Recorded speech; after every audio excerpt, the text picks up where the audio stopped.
আল্লাহর কাছে আমার জন্য একটু দোয়া কইরা দেন, আমি যাতে বড়লোক হয়ে যাই, ধন সম্পদের মালিক হয়ে যাই। আল্লাহর হাবিব সাল্লাল্লাহু আলাইহি ওয়াসাল্লাম বলেন, আমাকে তো দুনিয়াতে এর জন্য পাঠানো হয় নাই যে কাউকে আমি ধনী বানাবো, কাউকে গরিব বানাবো, এরকম এর জন্য না। বাশীরাও ওয়া নাযীরা, আল্লাহ রাব্বুল আলামিন আমাকে সুসংবাদকারী রূপে পাঠাইছে, জান্নাতের সুসংবাদ দিব মানুষদেরকে। ওয়া নাযীরা, আর মানুষ গুনাহের কাজ করবে, এজন্য তাদেরকে আমি সতর্ক করব, সতর্ককারী স্বরূপ আমাকে পাঠানো হয়েছে। সুতরাং আমি এটা করতে পারবো না। সাহাবা বলে, ওগো আল্লাহর হাবিব, আমি ধন সম্পদ চাই এই জন্য যারা গরিব মিসকিন আছে, অসহায় ব্যক্তি আছে, তাদেরকে দেখলে আমার খুব দয়া হয়। অভাবগ্রস্ত আছে, তাদেরকে দেখলে আমার খুব দয়া হয়, মায়া হয়। আমি চাই তাদেরকে একটু দান সৎকার করব, তাদেরকে বেশি বেশি দান সৎকার করে তাদের অভাব অনটন দূর করে দিব। রাসূল যখন এই কথা শুনছে, এবার রাসূলের মনের মধ্যে একটু দয়া যাচ্ছে, ঠিক আছে একটু দোয়া করে দেই। আল্লাহর হাবিব সাল্লাল্লাহু আলাইহি ওয়াসাল্লাম দোয়া করে দিয়েছে সাহাবার জন্য। সাহাবার জন্য দোয়া করার পরে আস্তে আস্তে সাহাবার ছাগলের পাল ছিল, ভেড়ার পাল ছিল, দুম্বার পাল ছিল, এইগুলা আস্তে আস্তে বৃদ্ধি হইতেছে, প্রজনন বাড়তেছে। আরবের পাশেই তার ছিল, মদিনার পাশেই তার বসবাসের জায়গা ছিল, এইগুলা লালন পালনের জায়গা ছিল। এখন ওইখানে আর জায়গায় হয় না। ওইখানে জায়গায় না হওয়ার কারণে মদিনা থেকে আরো দূরে চলে গেছে, আরো দূরে চলে গেছে, গ্রামের দিকে চলে গেছে। যে ব্যবসা বাণিজ্য করতে হবে, শহরের জায়গা জমির দাম অনেক বেশি, শহরের জায়গা জমির দাম অনেক বেশি। এত জায়গা জমি না কিনা কি করি, গ্রামের দিকে যাই, গ্রামের দিকে গিয়ে আরো বাড়াই। যেমন চিন্তা তেমন কাজ। গ্রামের মধ্যে গেছে, সাহাবা 5 ওয়াক্ত নামাজে আসতো, রাসূলের পিছনে 5 ওয়াক্ত নামাজ পড়তো। যখন মদিনা থেকে দূরে চলে গেছে, মদিনা থেকে দূরে যাওয়ার পরে যোহরের নামাজ হয় না, আসরের নামাজ সে পায় না, বাকি নামাজগুলা সে পড়ে। যোহরের আসরের নামাজের আসর নামাজ পায় না। এবার কিছুদিন পরে তার সম্পদ আরো বৃদ্ধি পাইছে, আরো দূরে চলে গেছে। এবার তাকে আর এক ওয়াক্তের জন্য দেখা যায় না, কি দূরে যাইতে যাইতে আর এক ওয়াক্তের জন্য তাকে মসজিদে দেখা যায় না।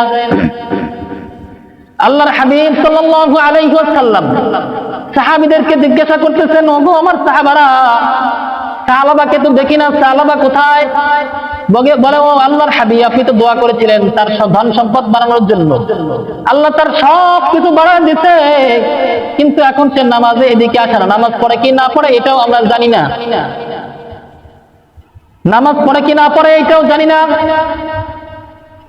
এত সম্পদ তার হয়ে গেছে। আল্লাহ তাআলা কোরআনের আয়াত নাযিল করে দিয়েছেন, খুয মিন আমওয়ালিহিম সাদাকাতান তুতাহহিরুহুম ওয়া তুযাক্কিহিম বিহা ওয়া সাল্লি আলাইহিম ইন্না সালাতাকা সাকানুল লাহুম আল্লাহু সামিউন আলীম।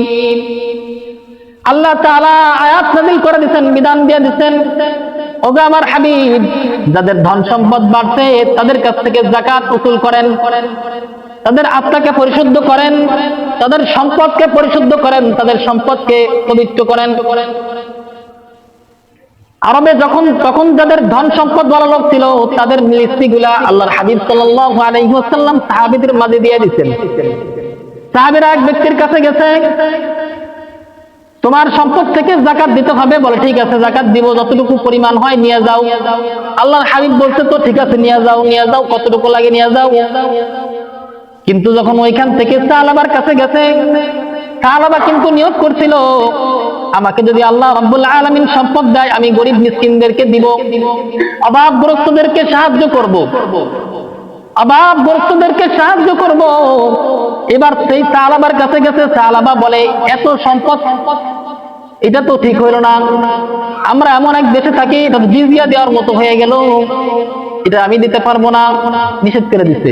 আচ্ছা যতটুকু দিব, আমি যতটুকু দেই তোমাদেরকে পরবর্তীতে জানায়া দিব, আমি যতটুকু দেই পরবর্তীতে জানায়া দিব, তখন এসে নিয়ে যাও বা আমি দিয়ে আসবো। আল্লাহ রাব্বুল আলামিন আয়াত নাযিল করে দিয়েছেন, ওয়া মিনহুম মান আহাদাল্লাহু আলাইনা তাআনা মিন ফাদলিহি লানাসাদ্দাকান্না ওয়া লানাকুনান্না মিনাস সালিহিন। অনেক মানুষ এমন আছে রাসূলের কাছে ওহী চলে আসছে যে যারা নিয়ত করে আল্লাহ তাআলার কাছে ওয়াদা করে, যদি আল্লাহ রাব্বুল আলামিন লাইন আতানা মিন ফাদলি, আমাকে যদি সম্পদ দেয়, লানাসাদদাকান্না ওয়া লানাকুনান্না মিনাস সালিহিন, আমি দান সদকা করব আর সৎ ব্যক্তিদের মধ্যে আমিও একজন হয়ে যাব। আমি যদি ভোটে দিতে যাই, আমি যদি ইলেকশনে দিতে যাই, তাহলে আপনাদের গ্রামে বীজ করে দিব, আপনাদের রাস্তাটা পাকা করে দিব। হওয়ার পরে কিছুই পাওয়া যায় না। আমি হোগলাকান্দি মাদ্রাসায় পড়ছি ছোটবেলায়, ওইখানে নদীর পাশে একটা সিঁড়ি করে দেওয়ার কথা, সেই লোক পরার পর 15 বছর ক্ষমতায় ছিল, ক্ষমতায় যাওয়ার আগে বা ক্ষমতায় আসার পরপরই আমাদেরকে ওয়াদা করছিল, কিন্তু দেয় নাই। এখনো সেখানে ঘাটলা হয় নাই, পাকা করা ঘাটলা এখন হয়েছে কিনা জানি না, কিন্তু তার পক্ষ থেকে হয় নাই, তার পক্ষ থেকে হয় নাই, হইলে তার পক্ষ থেকে হয় নাই। তো হওয়ার আগে মানুষ মানে পাওয়ার আগে মানুষ কিরকম থাকে তাই আল্লাহ তাআলা বুঝাইতেছে। আর আল্লাহ তাআলা ওই সাহাবার ইঙ্গিত করতেছে যে তোমার কাছে একটা হাবিব বলছিল, নাম উল্লেখ করে নাই, লাইন আতানা মিন ফাদলিহি লানাসাদদাকান্না ওয়া লানাকুনান্না মিনাস সালিহিন ফালাম্মা আতাহুম মিন ফাদলিহি বাখিলু বিহি ওয়া তাওয়াল্লাউ ওয়া হুম মু'রিদুন।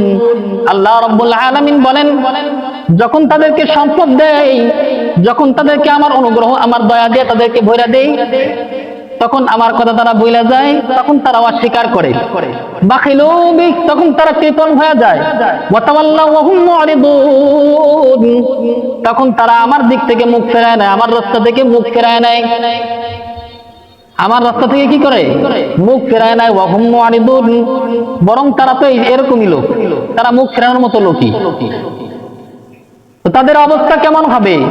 আল্লাহর হাবিব সাল্লাল্লাহু আলাইহি ওয়াসাল্লামের কাছে আয়াত নাযিল করে দিয়েছেন, ফাআকাবাহুম নিফাকান ফি কুলুবিহিম ইলা ইয়াউমি ইয়ালকাউনাহু বিমা আখলাফুল্লাহ মা ওয়া'দু ওয়া বিমা কানু ইয়াকযিবুন। বলে তাদের অন্তরের মধ্যে এই নেফাকি, আমি নেফাকি তৈরি করে দিলাম, এমন ভাবে নেফাকি তৈরি করে দিব যে তাদের অন্তর আর ঠিক হবে না, তাদের অন্তর আর কি হবে না। এজন্যই তো এখন দেখবেন অনেক মানুষ সম্পদশালী হয়ে গেছে, একসময় গরিব মিসকিন ছিল, আজকে তারা দান সদকা করে না, যাকাত দেয় না। আমি আপনাদের এলাকার মধ্যে এসে পেয়ে গেছি, সব এলাকায় আছে, আমার এলাকায়ও আছে, সব এলাকায় আছে এগুলা। একসময় অবস্থা ছিল কি আর এখন অবস্থা হয়েছে কি, এখন কৃপণতা হয়ে গেছে, ভিতরে কৃপণতা, অথচ টাকার অভাব নাই, টাকার কি নাই, অভাব নাই, কৃপণতা ভিতরে। আর আরেকজনের টাকা নাই, আল্লাহর রাস্তায় দিতে চাই, দিতে পারে না। তো যাকাত প্রদান করতে হবে। ওই যে সে নিষেধ করছিল যে দিব না, এখন দিব না, আমি পরে দিয়ে আসবো, বা তোমরা পরে নিয়ে যাও, আমি যখন জানাবো তখন।